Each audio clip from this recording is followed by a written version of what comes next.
He was the founder of the Church of Satan, a man who reveled in the shadows and created a cultural firestorm.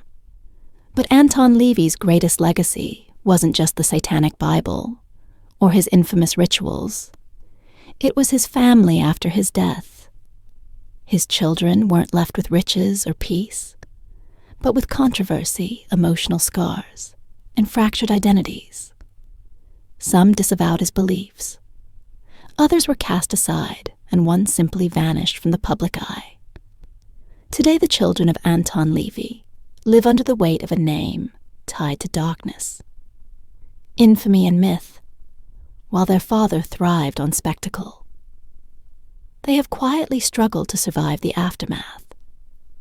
This is the tragic reality of Anton LaVey's children, the ones who were born into ritual, raised in controversy, and left to pick up the pieces of a legacy that still haunts them. Anton LaVey, founder of the Church of Satan and author of the Satanic Bible, had 3 known children: Carla LaVey, Xena Shrek, formerly LaVey, and the lesser-known Satan Xerxes Karnaki. LaVey from the outside, the LaVey children seemed destined to carry on their father's shadowy, the empire growing up in the infamous Black House in San Francisco. They were surrounded by dark rituals, robed followers, and constant media attention. The world watched them grow up under the eerie glow of black candles and skull-adorned altars. LaVey once told a reporter, "My children are part of the new satanic age. They are living symbols of the world I've built."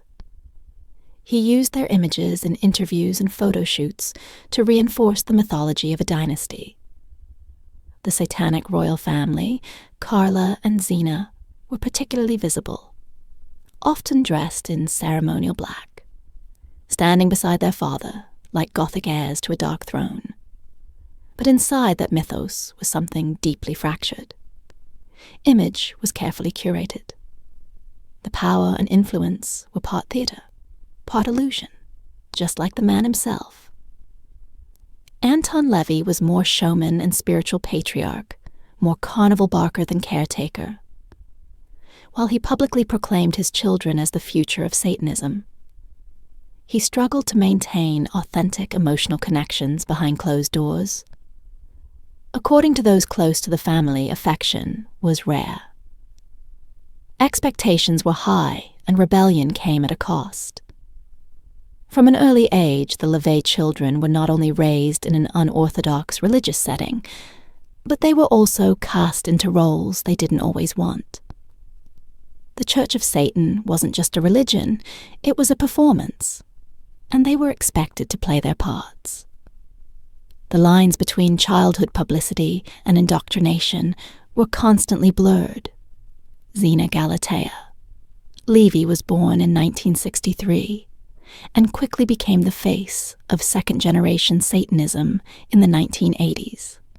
During the peak of the Satanic Panic, she rose to prominence as the Church of Satan's high priestess, defending her father's philosophy on talk shows.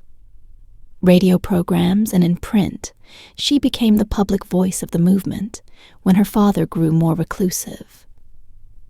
An articulate, poised, dark figure who seemed unshaken by the media's moral hysteria, but the public unity mask, a deeply damaged relationship. Xena would later describe her father as cold, narcissistic, and emotionally manipulative. He was a showman, not a spiritual leader. She said in an interview years later, "The rituals she once LED'd the titles she held all felt like a hollow performance, meant to uphold her father's crumbling empire in 1990. Xena made a dramatic break. She resigned from the Church of Satan, announced her title as High Priestess, and publicly denounced her father's teaching, calling them a joke. A scam built on theater, she claimed her father fabricated much of his biography, and that the church had devolved into a cult of personality shock, reverberated through the occult world for years. She had been the heir overnight. She became the heretic.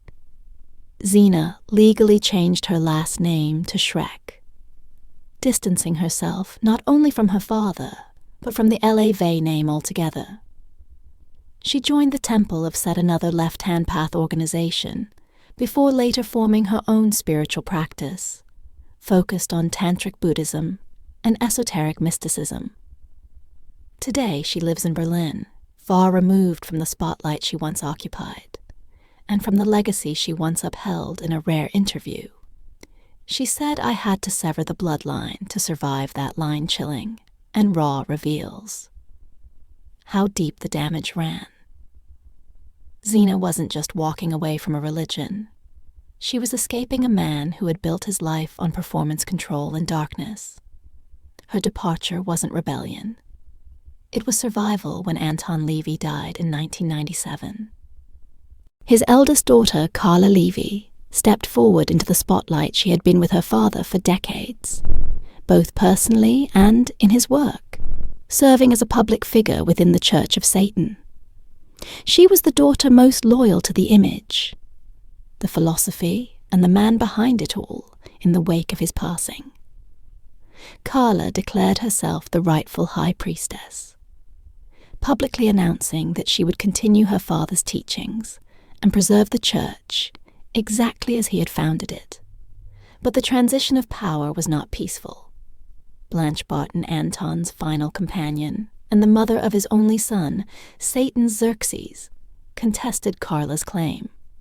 What followed was a bitter struggle, not just over titles, but over legacy control, and the future of the Church of Satan. Barton took legal control of LaVey's estate and claimed leadership of the church, pushing Carla aside, refusing to disappear entirely. Carla formed her own faction in 1999, called the First Satanic Church, attempting to restore what she considered the original purer form of her father's vision. But Carla's church never reached the cultural prominence or media visibility of the original Church of Satan without the name, without the estate, and without the full support of the movement. Her efforts faded into the margins. Over the years, Carla became more reclusive. The woman who once stood beside her father in press photos and interviews slowly vanished from public life. Financial struggles mounted, and she has been described by close contacts as isolated and emotionally burdened, carrying the LaVey name, once a symbol of rebellion and counterculture, had become a weight she could barely lift in a rare statement. Carla once said, "People don't understand what it means to carry this legacy. It's not glamorous, it's heavy." She remains one of the last visible links to Anton LaVey's original empire, but her voice grows quieter with each passing year, her presence fading like the final echoes of a ritual, long since ended in 1993. Anton LaVey fathered a son with Blanche Barton. He was given a name that stunned even the most jaded members of the church: Satan Xerxes, Carnaki Levi. From the very beginning, he was treated as the heir, apparent a child born into the mythology intended to inherit the empire. But instead of being raised in the spotlight like Carla and Xena, Satan was hidden.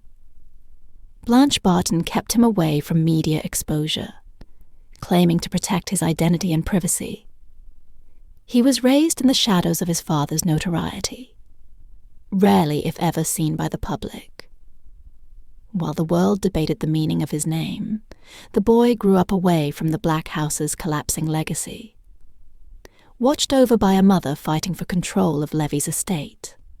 After Anton's death in 1997, Satan became a pawn in the power struggle between Barton and Carla. The legal battles over Anton's writings, copyrights. The very essence of his teachings played out with the child, quietly caught in between, as the Church of Satan split and faded. So too did any trace of Anton's only son. Today, there are no verified photos of Satan. Xerxes is an adult. He has never granted an interview, never appeared at a Church of Satan event, never issued a public statement. Some claim he changed his name to escape the burden of being Satan LaVey. Others say he lives under a different identity, far removed from the occult world. A few believe he wants nothing to do with his father's darkness, that he chose a life of complete anonymity to avoid the fate that befell his sisters. His existence is a ghost in the LaVey legacy. An unanswered question: was he ever truly meant to inherit the throne? Or was he just another symbol in Anton's elaborate theater of fear and power? Truth remains hidden, sealed behind decades of silence and mystery of all Anton LaVey's children. His only son remains the most enigmatic, a name whispered, but never seen a legacy passed down, and then possibly discarded when Anton LaVey died. In 1997, he left behind more than a legacy. He left behind chaos. There was no clear successor named in a legal will. No definitive blueprint for who would take control of the Church of Satan, his writings, or the growing empire of merchandise pathology and media attention. What followed was a war, one not fought with symbols or rituals, but with court documents. Public accusations and bitter personal betrayals at the center of it were two women, Carla LaVey, Anton's eldest daughter, and Blanche Barton, his final companion, and the mother of his only son, Carla, believed the legacy was rightfully hers.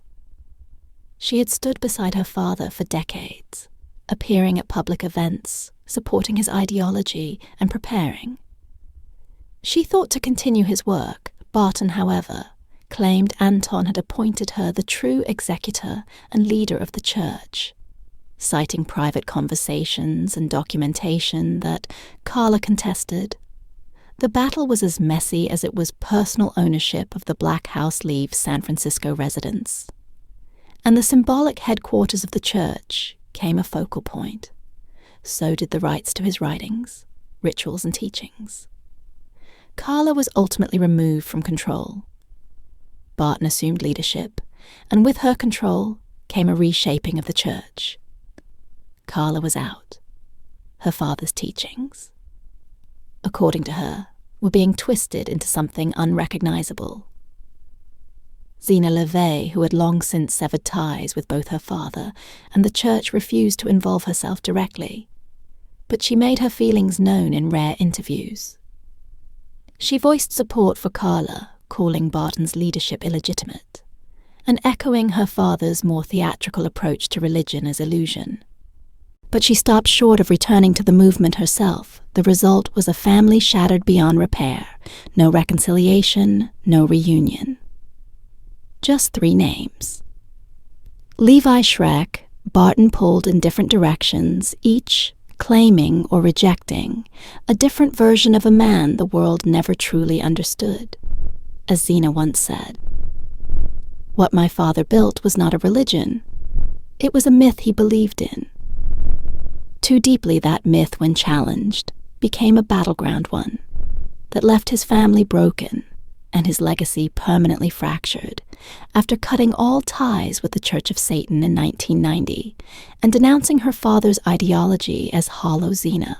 LaVey began an inward journey, one that would lead her into both exile and rebirth. She fled not just from the Black House and her father's shadow, but from the LaVey name itself, legally adopting the surname of her then-husband, Nicholas Schreck. The change wasn't cosmetic. It was symbolic. It was survival. She settled in Berlin, Germany, thousands of miles away from the circus her life had once been. For years she vanished from the public eye, retreating from the spotlight that had once defined her. No more talk shows, no more press photos in dark robes, no more defenses of rituals she never truly believed in. What replaced it was silence, and then slowly spiritual reconstruction.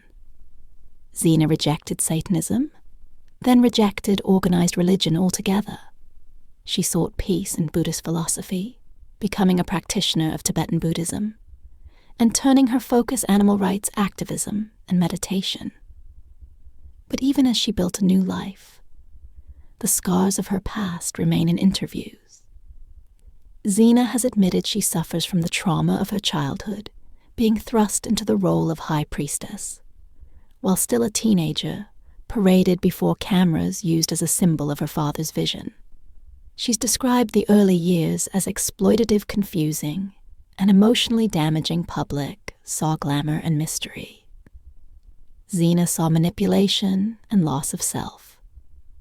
She once stated, "I was a poster child for something I didn't understand. Now I live in exile from my own name." Her retreat from the world wasn't cowardly. It was healing. But healing when you carry the LaVey legacy doesn't come easily.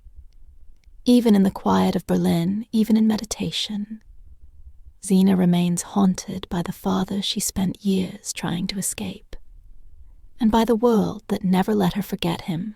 Of Anton LaVey's children, Carla LaVey has perhaps tried the hardest to preserve the outward appearance of continuity.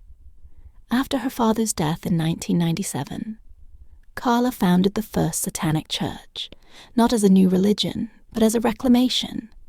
She believed the original spirit of the Church of Satan had been hijacked after her father's passing. She claimed she wasn't starting something new. He was keeping something old from dying. But doing so wasn't easy. Unlike modern iterations of Satanic thought, such as the widely known Satanic Temple, which gained media attention for its legal activism and political protest, Carla's church never reached national prominence. It lacked resources, funding, and a strong digital presence. Much of the work has been grassroots, small-scale rituals, obscure radio broadcasts, and personal writings. She's had to rely on her own voice and dwindling supporters to keep the torch lit in rare interviews. Carla appears emotionally spent, yet unwavering in her conviction.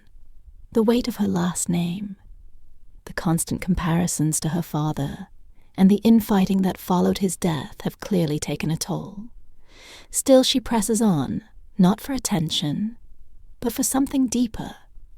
She once said, "I don't care about fame. I care about telling the truth of what we started." But even that truth is difficult to hold on to. The world has moved on.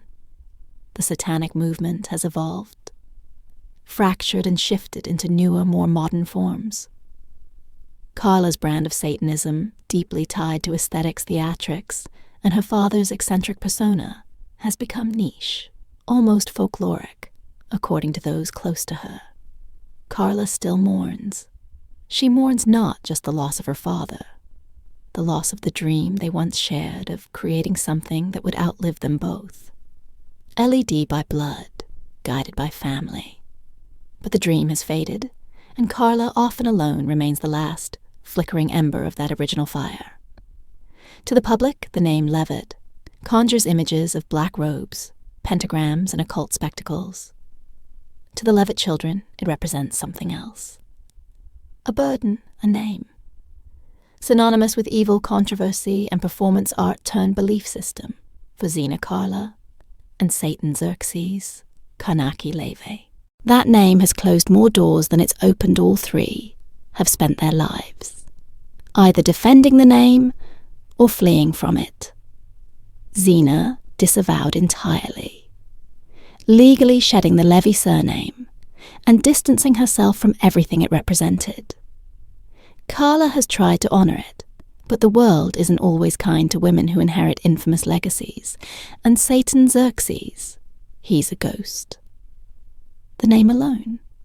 Satan made him a target before he could even choose who to become. The association with Anton LaVey has invited not just misunderstanding, but often outright rejection. The children have reported receiving threats, being ostracized from certain communities, and feeling as though they were never seen as individuals, only as reflections of a man the world either feared or mocked, none of them live. Glamorous lives despite their infamous surname. None profit from Anton's legacy. The Church of Satan today operates without a single blood relative at its helm. Rituals, the merchandise, the online presence. It's all handled by others. The family that birthed it is now estranged from its own creation.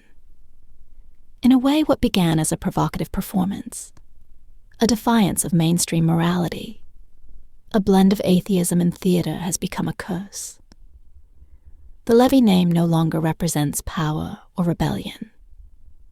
It represents a weight, a brand of darkness that none of the children ever asked for, but can never quite escape. And as the Church of Satan continues into the 21st century, sleek and digitized, the lay vases are no longer leaders of it, but haunted relics of its origin. The legacy Anton LaVey left behind wasn't just philosophical or cultural. It was deeply personal and devastating after his death in 1997. What could have been a unifying moment for the LaVey bloodline instead erupted into disputes. His estate became a battlefield. Inheritances were contested positions of power within the church, were seized, and his children, once figureheads of a movement, were pushed to the sidelines. Whatever they thought their father would leave behind, the reality was far messier. Xena, long estranged, watched from afar her verdict was cutting. There is no truth in it, only performance her. The church was never a belief system. It was theater, and it had devoured her family from the inside out. Carla, who once fought to hold the church together, has gone almost completely silent. No new interviews, no major public appearances. Some say she's tired. Others say she's waiting for the right moment to speak. But the silence speaks volumes, and Satan Xerxes, carnal love, Anton's son, the child named to shock the world, remains a total mystery. His existence is documented, but his life is invisible. No social media, no appearances, no trace. It's unclear whether he chose the shadows or was swallowed by them. What's left is a shattered inheritance, not of wealth or power, but of identity. The name LaVey may still echo in counterculture, but for his children, it has brought only division, exile, and erasure. They were born into ritual, shadow, and spectacle, but Anton LaVey's children didn't choose the darkness they were born into. It dressed in black robes for photo ops, posed in front of inverted crosses, turned into symbols before they could become people. In the public eye, they were legends in the making. In private, they were fractured souls. Xena fled the family and the faith. Carla tried to preserve a legacy the world had already moved past. Satan Xerxes vanished completely. Their journeys are not just stories of rebellion or estrangement. They are stories of survival. These were not just the heirs to a church. They were children raised inside a stage play about rebellion, power, and spectacle. And once the curtains fell, they were left standing in the dark, wondering who they were without the scripts. Whatever your thoughts on Anton LaVey, visionary or charlatan, one truth stands unchallenged. Behind the robes and rituals were children simply trying to find their way in a world that only saw them as extensions of a myth. The Church of Satan may have changed culture, but it left its founders, children broken, in ways the world may never fully understand.